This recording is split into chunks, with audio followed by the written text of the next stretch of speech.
안녕하세요, 신굿입니다. 오늘은 현재 접수 진행 중인 공모전에 대한 소개와 공모전 수상을 위한 분석을 해보았습니다. 이번에 분석해볼 공모전은 2009년부터 시작된 공모전이고, 광고과 신입생이라면 누구나 참여한다는 그 공모전, 대한적십자에서 주최하는 2019 대한민국 헌혈 공모전. 지금부터 분석을 시작하겠습니다. 먼저 작년 공모전은 어땠는지, 수상작은 어떤 것들이 뽑혔는지 볼게요. 작년에는 영상, 포스터, 수기 3가지 부문으로 공모전이 진행되었는데요. 올해는 UCC 포스터, 웹툰으로 수기 부문이 빠지고 웹툰 부문이 신설되었네요. 웹툰 작가분들, 대학생분들이 많이 관심을 보이시면 좋을 것 같아요. 그리고 한 가지 더, 이번 UCC 부문은 헌혈송을 활용한 영상 제작으로 바뀌었는데요. 헌혈송을 어떻게 활용하느냐가 중요한 키포인트가 될 것 같아요. 아이디어 공모전이 아니라도 전략이 필요하다. 전통 있는 공모전일수록 지난 수상작을 보고 유사한 성격을 띠고 있는지, 어떤 메시지를 원하는지, 해마다 새로운 아이디어에 집중되는지 확인해 볼 필요가 있을 것 같습니다. 작년 수상작품들을 살펴보면 한눈에 봤을 때 바로 이해할 수 있는 비주얼이 수상작으로 많이 선정되었던 것 같습니다. 저는 개인적으로 포스터 부문 최우 수상 작품이 정말 괜찮다 생각했어요. 카피와 이미지가 말하고자 하는 메시지를 쉽게 이해할 수 있는 작품이라고 생각해요. 주제를 잘 반영하면서 한눈에 딱 이해할 수 있는 작품, 그 포인트가 중요하다고 할 수 있을 것 같습니다. 그렇다면 이번 공모전에 대한 부문을 살펴보며 부문별 전략 한번 알아볼까요? 먼저 영상 부문입니다. 김영석 작곡가가 만든 헌혈송을 활용하여 구성한 영상을 접수받는 것이 특이점입니다. 헌혈송 보급 확산이 가장 중요한 포인트이기 때문에 전 국민에게 공감과 재미를 얻을 수 있도록 헌혈송과 가장 잘 어울리게 제작하는 것이 수상 포인트라고 생각해요. 공감과 재미도 중요하지만 가장 중요한 것은 헌혈송을 기반으로 이야기와 구성을 통해 메시지를 표현하는 것. 헌혈송 가사를 이해하여 애니메이션, 뮤직비디오, 감동 등 특별한 구성 요소를 조합하여 내용을 표현해도 좋을 것 같습니다.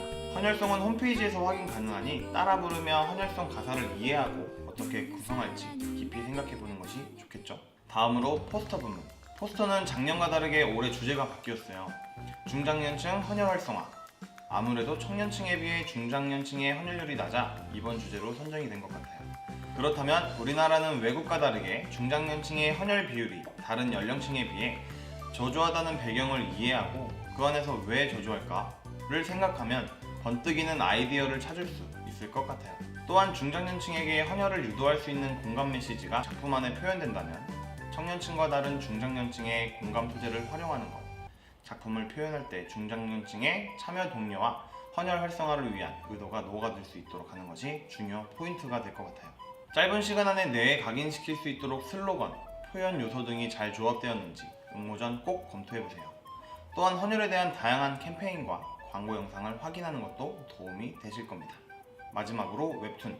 웹툰 분야의 경우는 다양한 연령층이 관심 있어 하는 분야이기 때문에 헌혈에 대한 스토리를 표현하면 좋을 것 같습니다. 또한 캐릭터를 활용하거나 또는 지난 수기 수상작을 읽어보고 참고한다면 이야기 구성하는 데도 큰 도움을 받을 수 있을 것 같아요. 또한 웹툰을 통해 헌혈을 이해하고 인식을 개선할 수 있는 내용을 구성하면 더욱 좋겠죠. 주제와 메시지, 스토리텔링, 이야기의 완성, 높은 작품 완성도 등의 이야기의 구조고, 기승전결과 진실성, 감동이나 교훈, 이러한 키포인트를 잊지 마세요. 우리가 공모전에 참여하면서 유의해야 할 점은 뭘까요?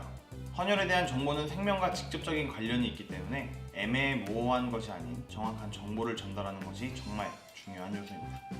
헌혈에 대한 정보는 대한적십자사 혈액관리본부 홈페이지 레드스토리 공식 블로그에 헌혈에 대한 모든 것이라 할 정도로 많은 정보를 제공하고 있으니까요.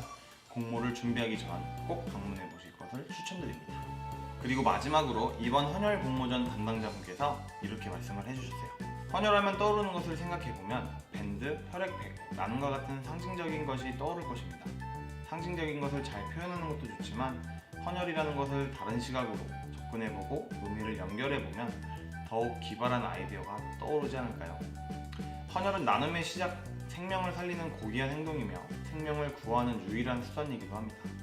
많은 사람들이 생명을 살리는 데 동참할 수 있도록 여러분의 생각을 공유해주세요.